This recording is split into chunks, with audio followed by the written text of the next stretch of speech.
Good afternoon, everybody, and thanks for joining us. My name is Michelle Clements-Pitstick, and I am the Clark County Emergency Management Agency Director. I'd like to take a moment to introduce a few dignitaries that we have with us. Ohio Department Public Safety Director Andy Wilson, Congressman Mike Carey, Senator Bob Hackett, State Representative Bernie Willis, Clark County Commissioner Sasha Rittenhouse, Springfield Township Trustee Tim Foley, Springfield Township Trustee Jim Scobie, Springfield Mayor Warren Copeland, Springfield Vice Mayor Rob Rue, and Springfield City Manager Brian Heck. We ask that you hold questions until the end of the statements, and we will bring up Fire Chief from Springfield Township Fire Chief Dave Nagel. He's going to provide an update on the incident that occurred last evening. Good afternoon. Just kind of a quick rundown. Initially, Springfield Township received an emergency alarm for a possible train derailment on State Route 41 in Springfield Township. While en route over there, we started receiving information that there was multiple cars that had derailed off the tracks. Initial crews arrived on the scene and noted somewhere approximately around 20 cars were off the rails itself. We were able to ascertain aerial pictures from our ladder truck to try to get some information on the cars, and we noted that there was 4 tanker cars that were involved in the derailment itself. We were able to get some photos. We contacted the hazmat team. Clark County hazmat team from the city of Springfield responded that truck to us. We decided at that point we were going to make a safe area for us to operate in. We initially set the zones at 300 feet. Once we had some conversation with the hazmat coordinator and the battalion chief from the city, we expanded it out to 1,000 feet for our safety. There was another incident that was involved with the train. There was some large high tension power lines that were involved. So as that process took off, we were not able to get crews up into the area initially to actually do any kind of recon to see what we had down until Ohio Edison was able to mitigate that electrical hazard, which took a large time, a large amount of hours. Once they were able to do that, the state of Ohio had a helicopter here for us. We were able to get the hazmat coordinator up above the scene. He was able to evaluate the situation. We come up with a plan to get into the site. As we did that, we actually noted that there was, once we got crews in there, we noticed that there was no hazards leaking, no spillage. So we were able to, at that point in time, kind of relax the situation and start backing out. Norfolk Southern was here, was with us the whole time. They were able to provide us with the MSDS sheets and the actual slots on the tracking material for their car numbers. So we had a pretty good idea of what we were looking for. We got up there, the 3 agencies, the hazmat coordinator, myself, and the Ohio EPA made the determination that it was safe. So there is no hazards, both groundwater, air, nothing like that. Thank you.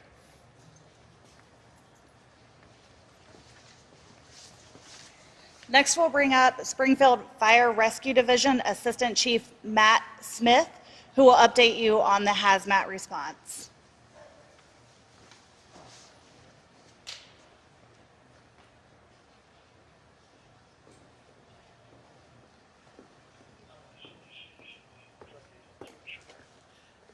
Good afternoon. I'm Matthew Smith, Assistant Fire Chief for Springfield Fire Rescue Division, as well as the Clark County Hazmat Coordinator. The hazmat team was deployed at the request of Springfield Township to the scene, deployed with Hazmat 1, Medic 1, and Engine 6, and myself. On arrival, to perform the technical research to determine what was involved in the incident. We were able to ascertain that there was only 4 tanker cars that were involved, and they were all empty at that time. There is residual in there, but very minor amounts. After the technical research, they did a recon of the site, found nothing that spilled onto the ground, and nothing, very minimal material on the actual cars themselves that actually dried very quickly. There is no spillage onto the ground or into the waterways at this time.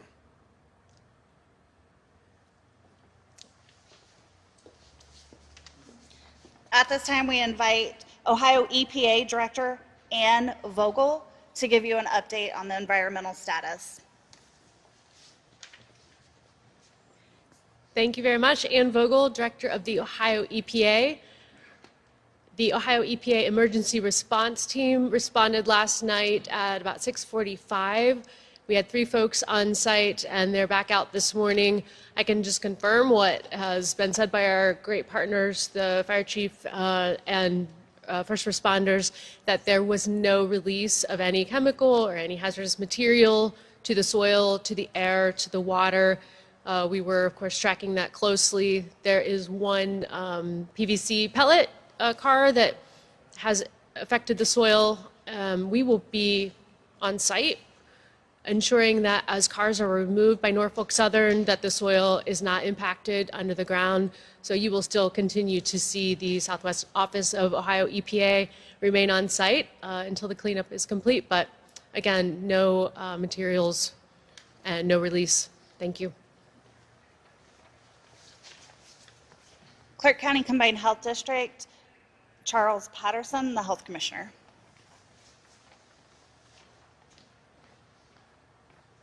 Good afternoon, Charles Patterson, Health Commissioner, Clark County Combined Health District. The Health District was informed just after 5:30 yesterday evening of the train derailment. We began our assessment. Our initial concerns were that we had water recharge areas and private wells in the area.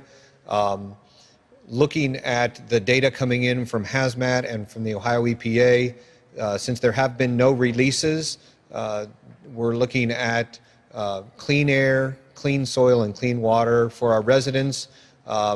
Technicians will continue to be on site to ensure that there isn't any contamination that has been missed. There have been multiple sweeps by multiple teams of technicians, hazmat and Ohio EPA, to ensure that there aren't any chemicals present in the soil, air, or water that would harm the public here in Clark County. Thank you.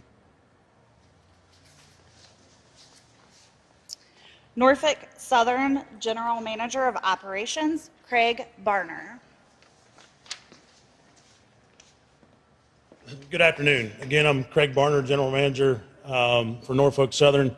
Last night about 5 p.m., we had a train coming from Bellevue, Ohio, going to Birmingham, Alabama.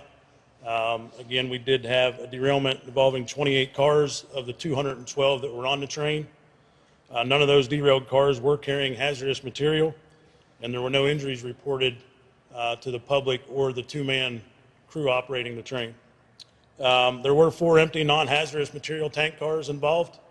Again, non-hazardous. 2 of them were carrying, had previously carried diesel exhaust fluid, and 2 of them had previously carried an additive commonly used in wastewater treatment. Norfolk Southern crews and our contractors responded overnight. Since there were power lines involved, we worked with the utility company to ensure all was safe before beginning the cleanup operations early this morning. We'd like to thank the first responders for the quick action in securing the site, especially with the high voltage power lines. And we'd also like to thank the public for their patience today and as we clean up and with the streets closed and the crossings closed. This derailment, as all derailments, will be fully investigated, and the findings will be turned over to the Federal Railroad Administration. Thank you.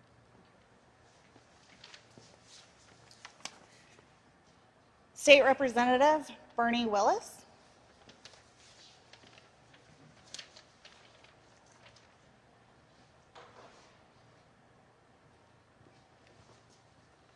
Hi, I'm Bernie Willis, State Representative for District 74 in the Ohio House. Just wanted to express how proud we are of our first responders, emergency management. I would certainly say that any day that we can have an accident like this that exercises the capabilities that we have inside this county and the expertise that we have here and the ability to do the things that they do without loss of life, without a major hazardous incident, that's a good day. And so I'm patting them on the back today. love to see the way that they have set up, the way they have showed up, the work that has been done at this point. But also like to say that all the support that we've gotten locally already, obviously we're in a time where it's very sensitive with another rail event with East Palestine right on our minds and the needs that are there. But certainly wanted to say that in the Ohio House and legislature right now, we're obviously looking for all of the things that will come out of these incidents so that we can find good legislation if it needs to be formed and passed, that we can do that and ensure the safety of our residents in Ohio. Thank you. Thank you. Clark County Commissioner Sasha Rittenhouse.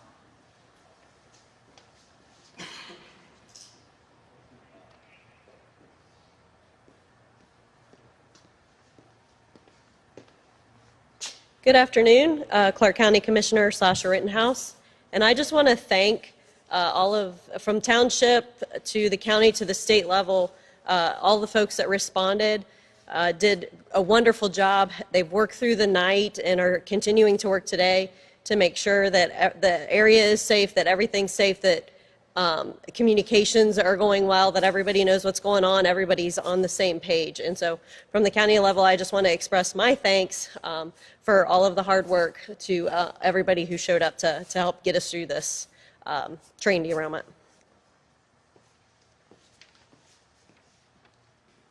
Mayor Warren Copeland.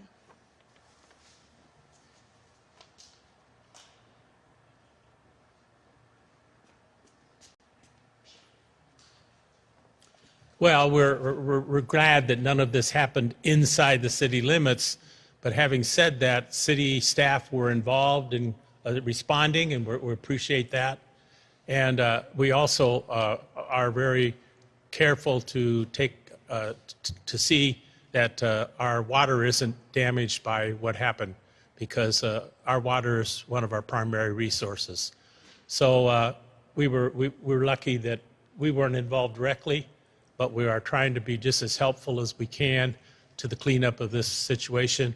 And we're grateful that it seems that the cars that went off the line, none of them had anything that was dangerous to our people. Thank you. At this time, we'll have the incident commander, Norfolk Southern, Ohio EPA, and Public Health up here to join us. We will open it up to questions. We do have a hard stop time, and we'll let you know when we reach that.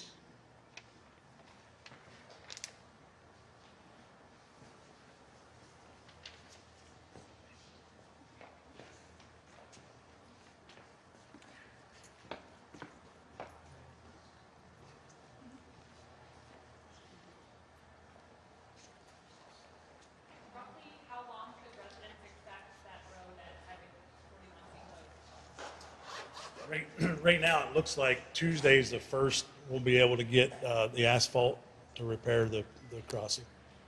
What can you tell us about the rest of the train? I know you said there were no hazardous materials on what derailed, but what about the rest of this train? Were there hazardous materials on any of this train's cars? Yes, sir, there was. There was a couple liquid propane cars on there and a couple ethanol cars.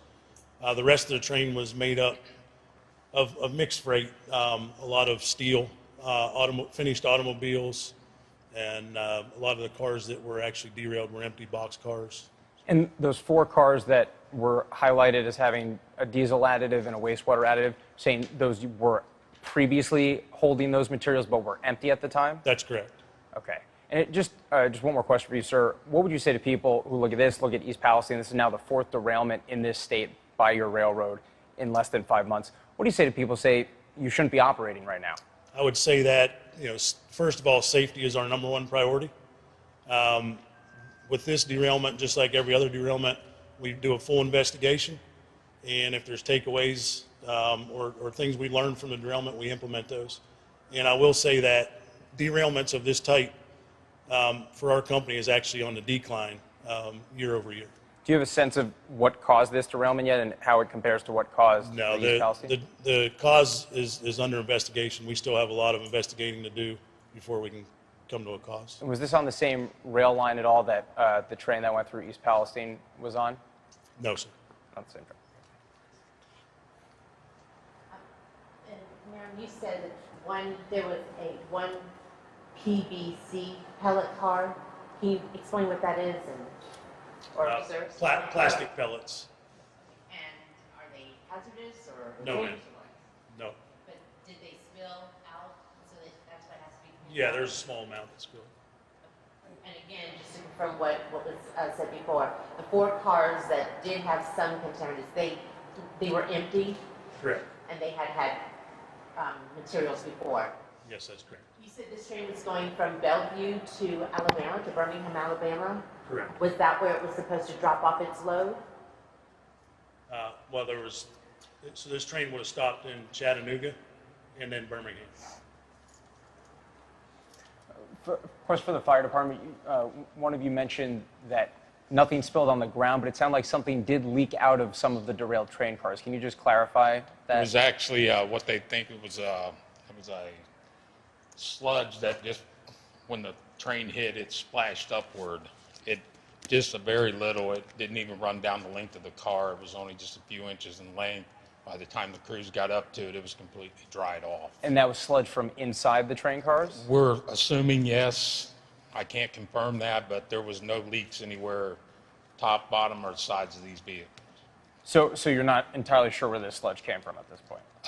I'm assuming it was probably splash over. I'm not sure what. Yeah. Okay, but no leaks on any of the derailed No. cars? So it Unless- came from somewhere outside of the cars? Yes, I'm not sure what it was, but yes. But definitively not from within those cars? Correct. Okay. From the power lines that went down, is power restored? How long is power going to take to come back in this area? I'm not real sure yet. They're still up there working. I don't know if there's a representative from Ohio Edison in the building or not. We've spoke with them. It was a very large transmission line. It was 69,000 on the top and 7,200 on the bottom. As I stated earlier, that's the reason that the process took the length of time that it did. Ohio Edison was very vigilant of keeping us safe in the area, so they had to shut down transmission. They had to ground out all the service for us, so I'm not real sure. I think that once they get some area up there along the actual derailment site, they will be able to probably get that restored fairly quickly. It's just going to be getting their vehicles back to them. There's still a few train cars that are up there that they got to maneuver around. Question for state EPA. So we just heard that there were some hazardous materials on some of the cars on this train. We know what was previously in the cars that derailed. Give us a sense of what the potential risk would have been if any of that had leaked into the community and how that compares to the worst case scenario of what leaked into the community in East Palestine. Yeah, I don't want to speak to what might have happened. What we know is what was involved in the derailment, which was no hazardous materials. But if those had leaked, how do those compare to the threat of vinyl chloride being leaked into the community? Yeah, I really can't speculate on what might have happened. Thank you. Okay, and also, just I don't know if it would be you or someone else from the state could answer this, but I know one of the concerns from East Palestine was that state was not aware that a train with hazardous materials was going through the state. Was the state aware that this train had hazardous materials on it prior to the derailment?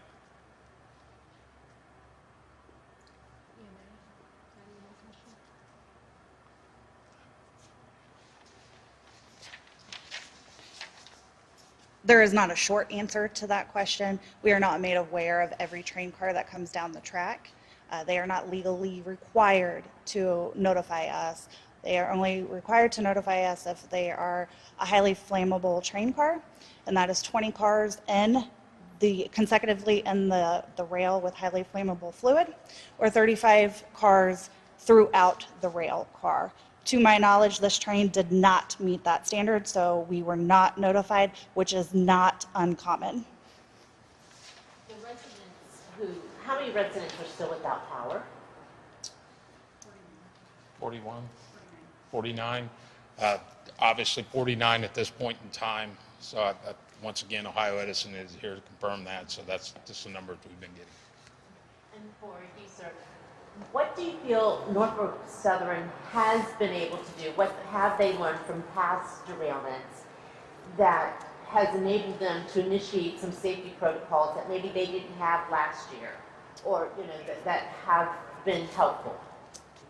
Like I said, we fully investigate every derailment, and if there's takeaways or things that need implemented, we do. Have you been able to implement anything from East Palestine yet here? Sir, I'm not at liberty to discuss East Palestine. Did this reaction from all the organizations change at all because of East Palestine, or was it more of a we got to get on this for the EPA or anything, or this was how you would have reacted if that had not happened? From the fire department standpoint, yes, this is normal practice for us. I was very impressed last night with the way all the agencies come together. The rail company was on site with us. They were by our side the whole time. Obviously gave us all the documentation that they needed us to have and we needed. It was very good to see the EPA, the EMA, all the utility companies, the railways, everybody worked in unison. So it's not uncommon for us on the fire and first responder side to see this type of action take place on pretty much every incident. Was the shelter-in-place decision impacted at all by what happened in East Palestine? No, the shelter-in-place was enacted because of what we determined that we thought was the problem initially. So we actually backed up, and then we decided to increase that just for the safety of us and the general public around us. There's very few residential homes that were affected in that area. I believe it was 4 to 5 houses. Are there any efforts being made to help the families who still don't have power? We tried to contact them last night on the scene. We sent crews up to their doors and was not able to make contact with anybody that was in them homes at that time. I believe they took the evacuation or the shelter in place, and we have nobody's contacted us for any help. I'm not sure how much of them folks are back home power-wise at this time. Once again, that would be something High Edison would have to probably answer. Question for Norfolk Southern. I know after the derailment in East Palestine, your company said that Norfolk Southern is in the process of inspecting the nearly 1,000 wayside heat detectors on its system. Do you know if the wayside detectors in this area have yet been checked following that incident? I don't have that information.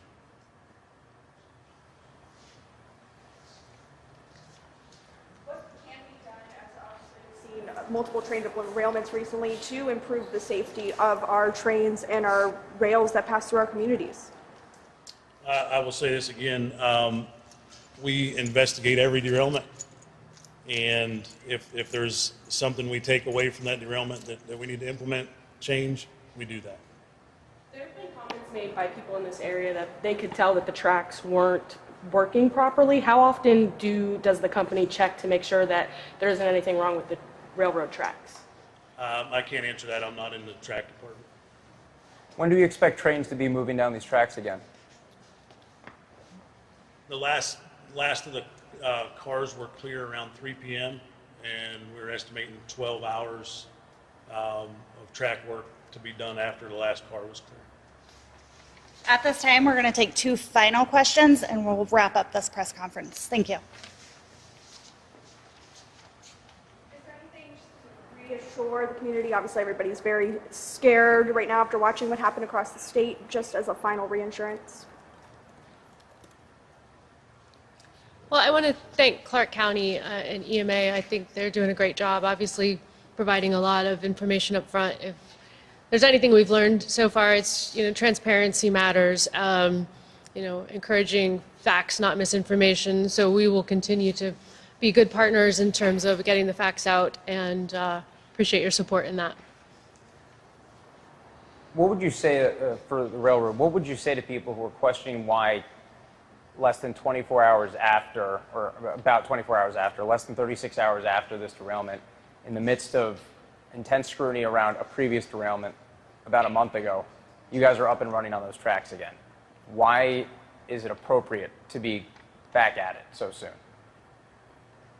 I would say that, again, we take what we learn from the derailments and we'll change what we need to, but safety is our #1 priority. And as I stated earlier, our derailments, our mainline derailments are on the decline. But this is in the middle of a renewed focus on that safety, and it still didn't prevent something, again, a month later, while you guys are presumably paying that much more attention, while the world is paying that much more attention to your operations right now, and that didn't stop this. Sir, I can't speculate on what caused this derailment. We're still in the middle of an investigation. So I don't know what caused it. But why not pause operations That's while going you to have two in conclude such our press succession? conference today. We appreciate you all being here, and thank you.